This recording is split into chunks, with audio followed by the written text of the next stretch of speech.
Bonjour, eh bien nous nous retrouvons encore une fois pour notre rendez-vous mensuel Les messages de l'étoile. Je rappelle, c'est une canalisation à choix. Je reçois les messages des Saintes Maries de la Mer où je vis depuis presque un an maintenant. Donc petit rappel, même si l'enregistrement est daté, et là on est le 17 mars 2022, et donc les messages que je vais recevoir concernent les semaines à venir jusqu'au 17 avril 2022. Eh bien, cela reste quand même intemporel. C'est-à-dire que si vous arrivez sur cette vidéo en dehors de la période de mi-mars à mi-avril 2022, c'est qu'il y a un message pour vous. Donc, n'hésitez pas à continuer votre écoute et à faire votre choix. Donc, je rappelle, vous choisissez une ou deux étoiles, vous vous laissez guider, vous pouvez vous aider par votre pendule ou un autre moyen pour déterminer l'étoile qui vous inspire et donc le message que vous allez recevoir. Voilà, donc ce mois-ci, les trois choix sont l'étoile bleue, l'étoile verte et l'étoile orange. Donc, je vous laisse quelques secondes pour faire votre choix. Si vous n'êtes pas inspiré là directement, eh bien, vous pouvez faire pause pour prendre le temps de faire votre choix. Et nous passons donc à la première étoile. Donc, bonjour à ceux qui ont choisi l'étoile bleue, si jamais vous avez loupé ou l'introduction, ou si vous avez l'habitude du tirage, enfin du tirage, des messages. J'y tirage parce que quelquefois, enfin il y a souvent des messages comme ça à choix, mais c'est à partir de tirages de tarot ou d'oracle. Mais là, je n'ai pas de support. Voilà, je canalise directement. Donc, si vous êtes arrivé directement sur l'étoile bleue parce que c'est ce que vous avez choisi et vous n'avez pas écouté l'introduction, il n'y a pas de souci. On commence. Donc, qu'est-ce que les Saintes Maries de la Mer ont à vous dire aujourd'hui et pour les semaines à venir si vous avez choisi l'étoile bleue?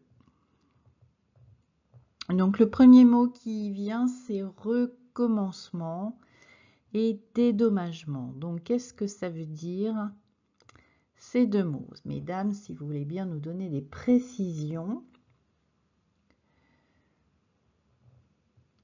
Alors, ce que je perçois, c'est que vous êtes dans une phase où vous reprenez à zéro dans un domaine de votre vie, un ou des domaines de votre vie. Ça n'est pas un bouleversement total, ça n'est pas un changement radical. C'est vous prenez ce qui existe déjà et vous le regardez, le vivez, l'expérimentez d'une autre manière. C'est un choix conscient de ne pas tout démolir, de ne pas tout envoyer promener, de ne pas tourner complètement la page pour repartir de zéro. C'est un choix délibéré de votre part. Hein. Ce n'est pas un choix qui vous est demandé. Je ressens vraiment qu'on ne vous demande pas de faire ça. C'est quelque chose qui s'est imposé à vous. C'est une décision qui a déjà été prise. Ou peut-être vous êtes encore dans le doute. Mais là, peut-être en écoutant ce message, ça va vous confirmer le choix que vous avez fait de repartir avec la même chose, mais avec une approche différente, un regard différent, des comportements différents. En fait, c'est là qu'intervient la notion de dédommagement. C'est-à-dire que vous avez fait le choix de ne pas tout envoyer promener, de ne pas claquer la porte violemment ou doucement, et de repartir ailleurs pour quelque chose de complètement différent, parce que vous avez la sensation, peut-être juste d'ailleurs, hein, il n'y a pas de jugement à avoir là-dessus, que ce ne serait justement pas juste pour vous de tout laisser tomber et de repartir à zéro. C'est que vous perdriez quelque chose qui n'est, selon votre point de vue, qui n'est pas à remettre en cause, hein, il n'y a pas de, vraiment, prenez-le, il n'y a pas de jugement là-dedans, c'est un constat qui est que si vous partiez, ce ne serait pas juste, vous perdriez trop et que vous avez beaucoup donné, vous avez beaucoup investi dans là où les situations et que repartir de zéro ailleurs vous ferait perdre quelque chose qui est votre dû. Donc vous faites le choix de ne pas tout envoyer promener, de reprendre la situation là où elle est et de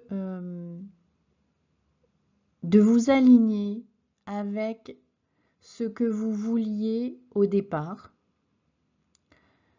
ou de réajuster ce que vous voulez aujourd'hui parce que peut-être au départ vous avez fixé des conditions et un objectif qui est toujours juste, mais vous ne l'avez pas respecté parce que vous ne vous êtes pas respecté vous-même.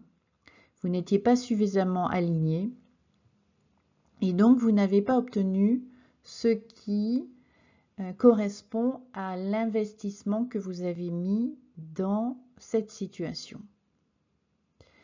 Ou alors, vous vous rendez compte aujourd'hui que l'objectif et les conditions que vous aviez fixées au départ n'étaient pas justes, ne vous correspondaient pas vraiment. Peut-être vous étiez simplement dans l'erreur, peut-être que vous aviez un autre regard, une autre perspective à l'époque, que aujourd'hui vous avez changé, vous avez fait du chemin et que vous vous rendez compte que ça ne vous ressemblait pas, c'était quelque chose qui, des objectifs ou des conditions que vous aviez fixées en fonction de l'autre, de vos repères, des repères qu'on vous avait inculqués, et qu'aujourd'hui vous avez retrouvé votre liberté de penser, de choisir, de décider, et que vous souhaitez reprendre la situation depuis ce point de vue. Parce que vous ne voulez pas tout perdre, vous ne voulez pas perdre ce que vous considérez comme votre dû, c'est-à-dire la contrepartie de l'investissement que vous avez mis dans cette situation ou dans cette relation. Et donc, vous souhaitez repartir sur de nouvelles bases pour, en fait, un peu récolter les fruits de votre investissement. Et ça n'a vraiment rien de péjoratif. C'est pour vous une recherche plus d'équilibre. Il n'y a pas de côté revanchard. Ça n'est pas on m'a pris ça, donc je vais me battre pour le récupérer. Non, il y a quelque chose qui relève de la fermeté, mais de l'apaisement. Je décide de repartir depuis moi, depuis mon point de vue d'aujourd'hui, depuis mon expérience, depuis ce que je sais de cette situation, et de reconstruire ou de colmater ou de faire autrement à partir de ce qui existe déjà pour ne pas tout perdre. Parce que ça ne serait pas juste. C'est pas non plus dans le sens de sauver ce qui reste à sauver. C'est pas du tout ça. C'est beaucoup plus constructif en fait que ça. Il y a vraiment une volonté de revenir à une situation juste, à un respect de soi, à un côté acteur en fait. Peut-être que vous vous êtes rendu compte que vous aviez été spectateur ou passif dans cette situation. Peut-être que vous avez laissé votre pouvoir à l'autre et que là, vous avez décidé de prendre votre part de responsabilité, votre part d'action et que vous voulez réajuster la situation pour récupérer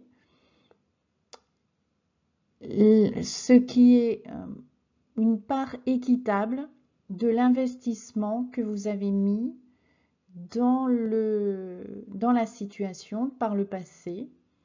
Il y a quelque chose de très mature dans cette posture et dans ce regard, de vraiment considérer ce qui relève de votre responsabilité et de votre part.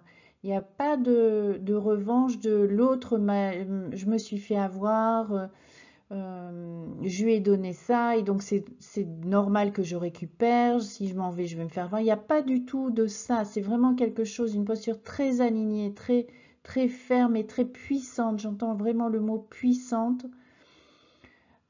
parce que justement ça demande un courage et une puissance incroyable que de ne pas s'enfuir et de ne pas tout abandonner, de reprendre les choses en main, de vouloir reconstruire sans illusion et en même temps en étant très lucide sur la part de responsabilité de chacun. Et il n'y a pas d'illusion que on va repartir à zéro et ça va être mieux. Il n'y a pas un rêve comme ça, un idéal. Il y a quelque chose de très lucide par rapport à la situation, mais vraiment le désir de ne pas, j'entends, de ne pas partir sur un échec, mais de poser des bases, peut-être d'un nouveau départ ou simplement de rééquilibrer les choses pour récupérer ce qui est dû et pour pouvoir ensuite aller construire ailleurs avec des bases et non pas en ayant tout abandonné et en étant obligé de repartir ailleurs de zéro. Voilà, j'espère que ce message vous aura parlé. Si jamais ça ne vous parle pas du tout, eh bien choisissez une autre étoile et il y aura peut-être un autre message qui vous concernera. Je vous souhaite le meilleur, je vous embrasse et puis à très bientôt.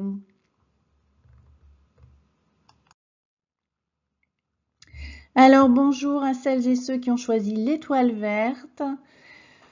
Alors, que nous disent les Saintes Maries de la Mer? Quel message elles ont à vous délivrer par rapport à ce choix de l'étoile verte? Alors ça me dit vert comme espérance. Vous avez dans le cœur un rêve que vous n'osez pas forcément vous avouer à vous-même ou que vous n'osez pas exprimer parce qu'il y a quelque chose dans votre vision qui vous semble un peu,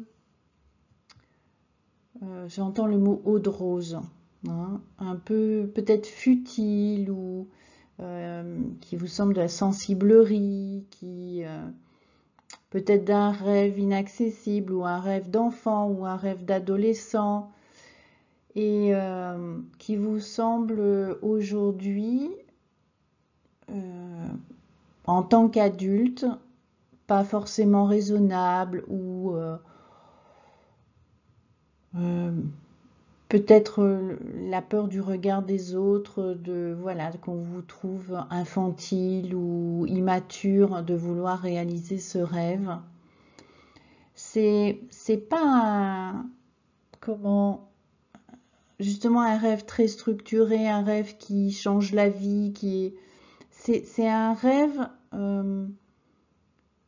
nourrissant en fait, qui nourrit votre enfant, qui a pour but de nourrir votre enfant intérieur, qui a pour but de vous connecter à votre imagination, comme un retour à l'enfance, comme un retour à la légèreté, à la sensibilité, à la créativité, quelque chose qui vous reconnecterez à ça. Et peut-être vous vous dites, je vais pas, c'est plus de mon âge, ou c'est ridicule, de quoi je vais avoir l'air, c'est pas sérieux pour une mère de famille ou pour ou un grand-père, c'est un truc de gamin, c'est de l'argent jeté par les fenêtres, c'est du temps perdu. Il y a quelque chose de ce registre-là que vous vous racontez une histoire pour finalement, parce que finalement, enfin, vous cherchez des prétextes et des excuses pour finalement ne pas mettre en œuvre ce rêve, qui n'est pas forcément quelque chose qui va bouleverser votre vie. Hein. Depuis tout à l'heure, j'ai l'idée des contes de fées, je sais pas, genre un week-end à Disney ou quelque chose comme ça, ou un voyage particulier, où vous mettre à une activité, ou alors aller à un concert. Il y a quelque chose de ça, il y a un appel en vous, et c'est l'appel, il faut l'entendre comme l'appel de votre âme, de renouer avec une part de vous que vous avez laissée de côté parce que la vie, parce que le temps qui passe, parce que c'est pas sérieux, parce que il y a d'autres choses à faire dans la vie, parce qu'on a vieilli, voilà, il y a le boulot, les enfants, il y a quelque chose de ça, comme un rêve que vous aviez fait, ou un désir, ou une promesse que vous y étiez fait quand vous étiez enfant ou adolescent, et qui aujourd'hui refait surface. Alors ce rêve à réaliser, c'est un prétexte en fait. C'est un prétexte, c'est que c'est votre âme qui vous parle à travers ça et qui vous rappelle à ça, parce que si vous réalisez ça, elle va pouvoir vous passer un message, elle va pouvoir se reconnecter à vous dans le reste de votre vie. C'est-à-dire que si vous vous autorisez à réaliser cette envie, ce rêve, vous n'imaginez pas comment vous allez dérouler une pelote, comment ça va réveiller quelque chose en vous qui va venir soutenir d'autres aspects de votre vie.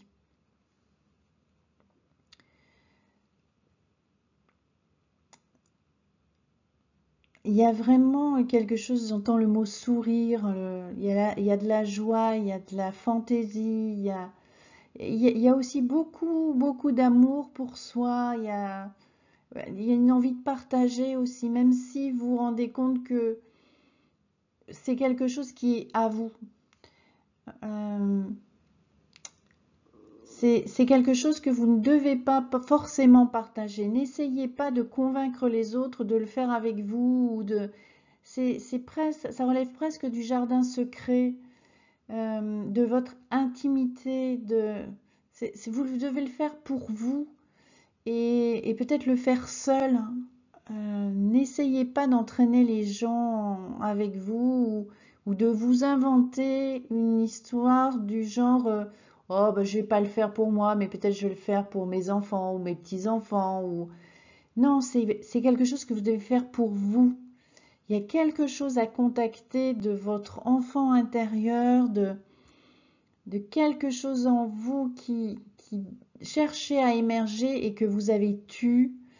Peut-être que vous avez même tellement tué que vous l'avez oublié. Et donc, écoutez les petites synchronicités. Si l'idée, en fait, ne vous vient pas spontanément, si vous ne vous souvenez pas de ce que vous auriez pu avoir envie quand vous étiez enfant ou ado, laissez venir les synchronicités. Demandez à votre âme de vous parler de ça, de vous faire des clins d'œil, et peut-être ça va faire tilt. Et donnez-vous l'opportunité, alors peut-être pas de le faire dans sa totalité, dans son intégralité, parce qu'il y a peut-être des choses, effectivement, on ne fait ça que quand on est enfant, ou bien ça n'existe plus, hein, c'était un endroit où vous vouliez aller, ça n'existe plus. Mais essayez de retrouver comment vous pourriez faire quelque chose, aller à un endroit qui pourrait ressembler, qui pourrait symboliquement transposer en fait ce rêve dans les circonstances actuelles. Mais vraiment, il y a quelque chose d'important pour vous à renouer avec ça et à le mettre en œuvre. C'est pas forcément quelque chose qui va vous prendre beaucoup d'argent, beaucoup de temps apparemment.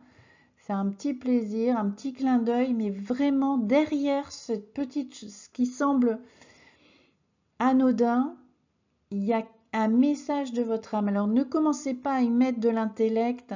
Qu'est-ce que ça pourrait être ce message? Qu'est-ce que ça veut dire? Non, c'est vous, vous le comprendrez quand vous ferez l'expérience.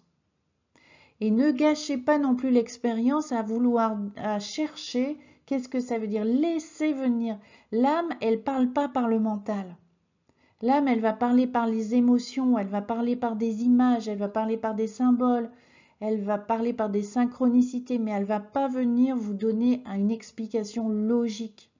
C'est-à-dire que au moment où vous allez comprendre, ça ne va pas venir par une idée rationnelle, un raisonnement. Ça va venir, vous saurez que c'est ça. Vous saurez que c'est ça que votre âme voulait vous dire à travers ça. Voilà. Bon, eh bien, je vous souhaite une bonne découverte ou une bonne redécouverte de cette envie. Et puis, je vous souhaite de le réaliser avec joie et bonheur. Et on se retrouve dans un mois.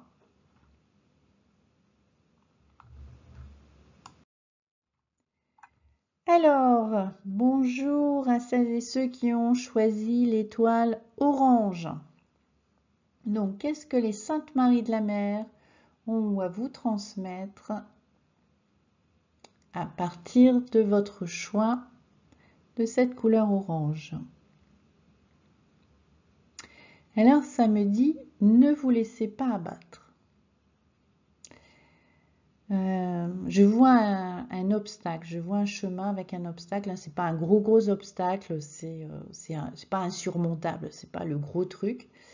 Mais ça bouche le passage et je vous vois essayer de trouver des stratégies pour contourner ou pour passer par-dessus, parce que moi je vois quelque chose en bois qui, je sais pas, fait 2 mètres de large sur pas 1m20, 1m30 de haut, hein. Donc, vous essayez de passer sur le côté ou vous essayez de passer au-dessus. Et en fait, ça me dit que c'est des stratégies un peu idiotes, quoi. Voilà. C'est-à-dire, c'est une manière de voir l'obstacle, mais de ne pas l'aborder tel qu'il est. De ne pas le reconnaître en tant que tel. Il y a quelque chose du registre de je sais que finalement c'est moi qui ai mis cet obstacle-là. Je le sais. S'il est là sur mon chemin aujourd'hui, c'est parce que j'ai fait suffisamment de choses avant pour que il soit là. Je me doutais qu'à un moment, ça me reviendrait. Et en fait, il y a quelque chose d'une culpabilité, je vais dire, mal placée, qui fait que il y a une espèce de petite honte de devoir reconnaître que c'est de votre faute, entre guillemets, en tout cas c'est comme ça que vous le voyez, si cet obstacle est là. C'est-à-dire, probablement, c'est quelque chose que vous n'avez pas réglé. Je vous dis, c'est pas un obstacle très grave. C'est quelque chose qui est né d'une mauvaise habitude, de la procrastination, d'un déni, de toujours un peu tricher. Je sais, un peu comme si jusqu'à présent vous aviez réussi à passer entre les mailles du filet et que là, c'est plus possible. L'obstacle, il est là au milieu et il vient vous dire, bon, ok, tu as toujours fonctionné comme ça dans ce domaine-là ou face à cette personne-là ou dans telle situation. Et aujourd'hui, il serait peut-être temps que tu arrêtes de faire l'enfant, que tu regardes les choses en face et que tu décides une bonne fois pour toutes de changer ton comportement. c'est pas du tout méchant, hein. Je vous dis, l'obstacle, bon, c'est un truc en bois, voilà, il n'y a pas...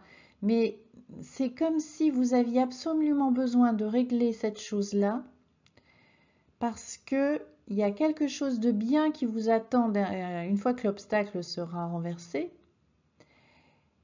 Mais si vous n'avez pas réglé ça, ça va vous passer sous le nez.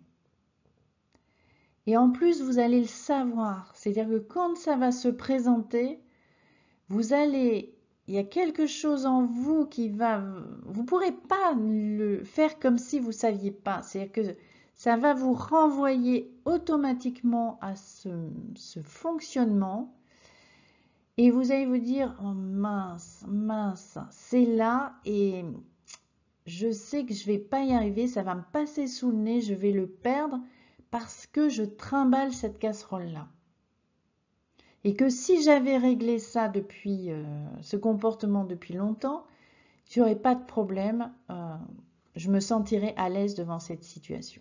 Donc il n'y a que vous qui pouvez faire le parallèle avec certains de vos comportements, quelque chose qui traîne comme ça depuis un bout de temps. Mais il y a de ce registre-là de faire vraiment une introspection et d'aller regarder là où il y a un comportement un peu immature dans certaines situations, dans certaines relations, ou même vis-à-vis de vous-même, hein, des histoires que vous racontez, ou je sais pas, des comportements alimentaires, enfin, des espèces de petites addictions, des petites mauvaises habitudes, quelque chose que vous savez que vous traînez depuis longtemps, ça fait longtemps que vous dites qu'il faudrait que ça change, et vous trouvez toutes les excuses possibles et imaginables, enfin, un endroit où il y a vraiment une mauvaise foi chez vous, et il serait peut-être temps d'aller voir pourquoi vous n'arrivez pas à vous libérer de ça. Pourquoi vous êtes dans cette mauvaise foi. Pourquoi vous avez une forme de honte et de culpabilité par rapport à ça et pourtant vous n'arrivez pas à changer. Parce qu'il y a une clé quelque part. Ce comportement qui a créé l'obstacle là devant vous, c'est quelque chose, en fait, c'est l'arbre qui cache la forêt. C'est que derrière, il y a quelque chose de beaucoup plus profond que vous n'êtes jamais allé voir. Et là, il vous est demandé d'aller creuser parce que cette mauvaise habitude, ça cache quelque chose de plus profond. Et vous préférez en fait cultiver, ça fait très longtemps que vous préférez cultiver ce comportement qui souvent se retourne contre vous, qui vous met dans des situations où pour vous en sortir, vous êtes en train de faire une pirouette ou pour laquelle vous n'êtes absolument pas dupe, que c'est de la mauvaise foi et l'autre n'est pas dupe non plus, donc ça vous renforce votre sentiment de honte ou de culpabilité. Mais vous préférez ça à aller voir ce qui se cache derrière. Et pourtant, si vous alliez voir ce qui se cache derrière, comment vous seriez soulagé d'avoir enfin regardé ça? Et de vous rendre compte que finalement, c'était pas si terrible. Finalement, c'était pas si terrible. Que finalement, aujourd'hui, avec le chemin que vous avez fait, avec votre expérience, avec qui vous êtes aujourd'hui, eh bien, de regarder cette chose-là en face, c'est pas si terrible. Et que du coup, en la regardant et en la soignant peut-être, en la nettoyant énergétiquement, vous vous rendez compte que vous n'avez absolument plus besoin de ce comportement idiot qui vous met dans des situations quasi ridicules parce que vous avez peur d'aller affronter ce truc qui finalement n'est pas si terrible que ça. Et lorsque vous aurez nettoyé ça, eh bien l'obstacle va tomber de lui-même parce qu'il n'aura plus de raison d'être. Et quand la chance en fait qui va se présenter à vous va arriver, ça va être tellement naturel de la prendre telle qu'elle est que vous allez vous remercier en fait d'avoir été regarder cette chose qui vous embrouillait la vie Enfin, c'est bête quoi. C'est bête de s'embrouiller la vie pendant des années avec quelque chose qui finalement n'était pas si terrible que ça. Qui pouvait être terrible, enfin relativement terrible à l'époque où ça s'est passé, parce que ça remonte probablement à votre enfance, Et il y a peut-être j'entends plutôt une blessure d'humiliation ou quelque chose comme ça. Pas forcément une trahison, mais humiliation ou injustice. Et, et que finalement, aujourd'hui, en tant qu'adulte, ben voilà, il n'y a franchement pas de quoi en faire un fromage, quoi. Voilà, on fait un petit nettoyage, une petite coupure de lien, et puis c'est bon, on n'en parle plus. Voilà, et parce que ce serait vraiment dommage de passer à côté de cette chance. Je ne sais pas du tout ce que c'est, puis de toute façon, ça ne peut pas être la même chose pour tout le monde. Donc, comme c'est une canalisation générale, je ne peux pas avoir plus de précision. C'est vous qui le verrez. Mais vraiment, quand ça va se présenter, vous serez tellement heureuse d'avoir nettoyé ça et de vous être débarrassé de ce comportement périmé, on va dire, hein, périmé, et complètement inadapté maintenant que vous êtes adulte. Voilà. Donc, ben merci à vous d'avoir écouté mon petit message et ce petit clin d'œil des Saintes Maries pour ceux et celles qui ont choisi l'étoile orange. Je vous souhaite le meilleur et on se retrouve très bientôt, c'est-à-dire le 17 avril, pour les prochains messages. En attendant, je vous embrasse, je vous souhaite le meilleur. Profitez bien de l'arrivée du printemps et puis à très très bientôt.